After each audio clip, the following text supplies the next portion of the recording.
Well, good morning. It's me, and it is Friday, November 17, 2023. I am Kenny Polcari, your host of the party, and here are the things that you need to know. So, the pilot has now turned on the fasten seatbelt sign, right? Investors continue to go all in. Stocks and bonds and gold move higher, while oil, the dollar index, and the VIX move a bit lower, right? Rates remain in pause mode, although there are some that are still calling for rate cuts into next year. And so what do we have for dinner tonight? Well, here's the roast turkey because it is time for Thanksgiving. Now, the economy is closing in on this soft landing, right? It is this recent soft economic data that's been carrying stocks higher and higher and maybe even a little bit into overbought territory. Most notably, both this week's CPI and the PPI earlier in the week, which ignited all the excitement. Economic data since then continues to be weaker across the board. And yesterday, we saw home builder sentiment hit the lowest level in 2023. Initial jobless claims and continuing claims were both higher, which actually means that more people filed for unemployment, which is weaker, right? That's a negative and something that JJ needs to see happen. Industrial production down 0.6%. Capacity utilization fell to 78.9, down from 79.5. And the three Fed surveys were all in negative territory, albeit they were slightly higher than last month's negative number, but they remain in negative territory, suggesting that while the economy is slowing, it is not collapsing. The short answer here is that many investors are hoping that we've seen the worst of it and that the sun is getting ready to come out from behind the clouds. Yesterday, stocks started the day a bit weaker as investors are digesting that dramatic push higher during this week, and then they churned all day. At the end of the day, we didn't see a whole lot happen. The Dow gave back 45 points, the S&P gained 6, the NASDAQ gained 10 points, the Russell lost 28, and the transports gave back 150 points. Bonds rose after the latest data points suggest that the gradual slowdown, and investors and traders and even the algos are betting that the Fed will confirm that the hiking cycle is now done. And that while rates may not be going up any longer, they're not set, by the way, to go down anytime soon. Although there's some that do believe that. The TLT, the 20-year bond, gained about 1.25%. The TLH, the 10 to 20-year bond ETF, gained 1%. And that sent yields what? A bit lower. The 10-year lost 8 basis points to end the day yielding 4.45%, while the 2-year lost 7 basis points to end the day at 4.83%. The markets, and more so investors, can, will, and in fact must get used to 5% Fed funds rates for the time being. And like I said yesterday, 5% is not historically high. In fact, it is actually normal. Or actually 4 to 6, right? But 5's right in the middle. And the sooner many investors recognize this, the better off they're going to be. Remember, zero rates or substantially lower rates were always artificial. There was nothing normal about them, and now it's time to pay the piper. So my suggestion is, stop kidding yourself about the coming rate cuts. Now, unless the economy goes completely over the edge and into a free fall, there is absolutely no reason for the Fed to cut, at least right now. And don't tell me that the coming commercial real estate drama is the reason that they should cut rates. The drama itself, in fact, will resolve itself. Prices will have to adjust, meaning go lower. Bankers won't just continue to lend money on inflated prices, and we can already see that. The private markets will take even more control, and they will demand either higher rates or lower prices to compensate for the risk. Now, lower prices is the key concept here. Go back to April. 350 California Street in San Francisco, a supposedly building that was worth $300 million in 2019, sold for an 80% discount, or $61 million it sold for in September of 23. And that's just one example, right? While write-downs will become the norm, beaten up owners will take tax losses to cushion the blow. The markets will force it to, the same way the market will force an adjustment, either higher or lower on other asset classes. Recall that all of the banks announced allocating more money to what? Their loan loss reserve accounts in the latest earnings season. And why exactly did they do that? And what does that tell you? Exactly, that they are expecting tougher times ahead. Now, it's going to be painful for some, but it's going to create huge opportunities for others. It always does.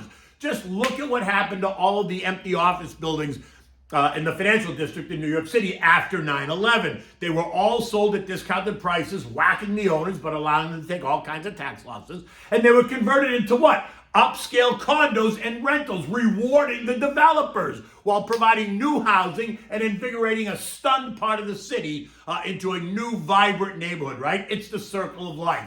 Someone dies and then someone else is born. It's not a new concept. It happens everywhere all the time. Don't kid yourself. Then we saw two key U.S. companies yesterday warn about what the next 6 months is going to look like. Walmart, a fan favorite, was down 8% after they warned of a more cautious tone and a weaker consumer. While Cisco, right, they lost nearly 10% on a bearish forecast. And if that wasn't enough, oil got crushed, falling by nearly 5% or $3.80 a barrel to end the day at $72.90. Why? Well, worries over global demand growth. Now that's comical because on Tuesday, both OPEC and the EIA raised their estimates of future demand. U.S. oil production is at levels not seen since the Trump administration as demand surges. China and India are importing record amounts of oil. So I think it's all bullshit. What was not bullshit, though, was the fact that oil ended Wednesday right on its 200-day moving average trend line at 76.74.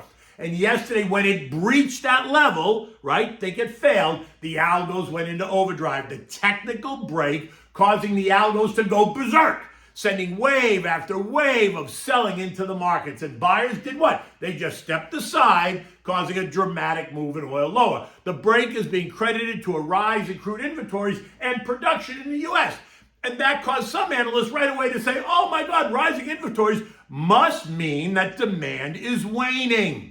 And to that I say, not true. Not true necessarily. Rising inventories could just be more efficient production and more production. I mean, I just said the U.S. is now producing oil at record levels, and that's because of strong demand, not weak demand.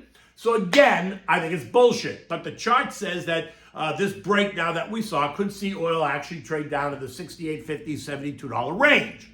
And again, don't think the Saudis are just going to sit back and take this. Oh, no. Expect them to announce more production cuts, right? Look at yesterday's note to get the latest update because I gave you some information on that. This morning, U.S. futures are up. The Dow's up 100. The S&P's up 12. The Nasdaq's up 12. The Russell's up 22 points as hope remains alive that the slowing economic data is going to force the Fed to cut rates by late spring, early summer.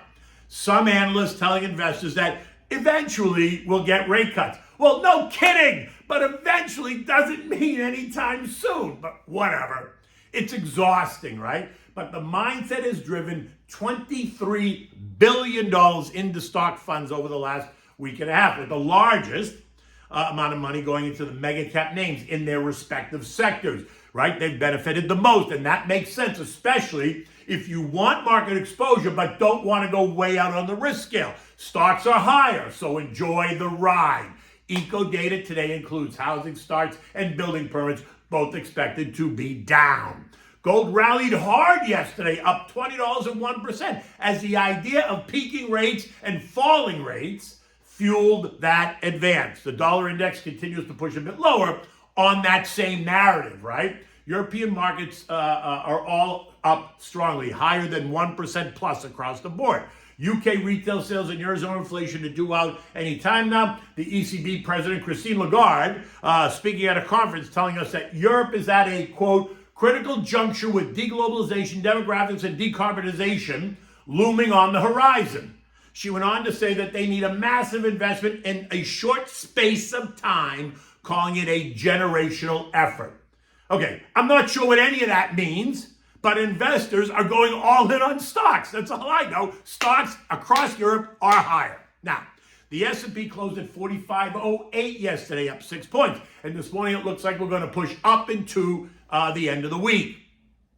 putting everything else on the back burner, right? So no geopolitical issues, no DC issues, nothing else is kind of bothering investors. The September high of 45.30 is the next milestone. A push up and through that is definitely going to cause a run and a push to the 2023 highs of 46.08 just because it will. 44.07 now represents support. It would also fill the gap created this week. Now, that may not happen today, but don't be surprised when it does. In fact, a reader pointed out to me that the S&P actually has 3 potential gaps to fill. And if that's true, that could take us all the way back down to 42.50. And if that were to happen, something I don't think is going to happen, by the way. I don't think it's going to happen this year anyway.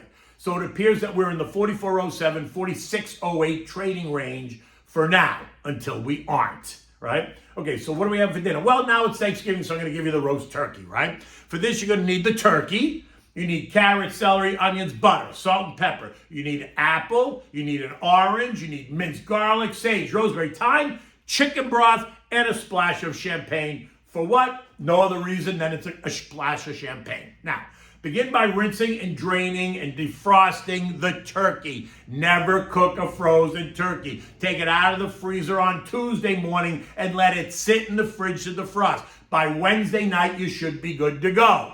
Make sure to remove the bag from the inside. Don't forget that. That's got all the giblets in it. And the neck, you take that out of the cavity. Rinse it out under warm water. Pat it dry with some paper towels.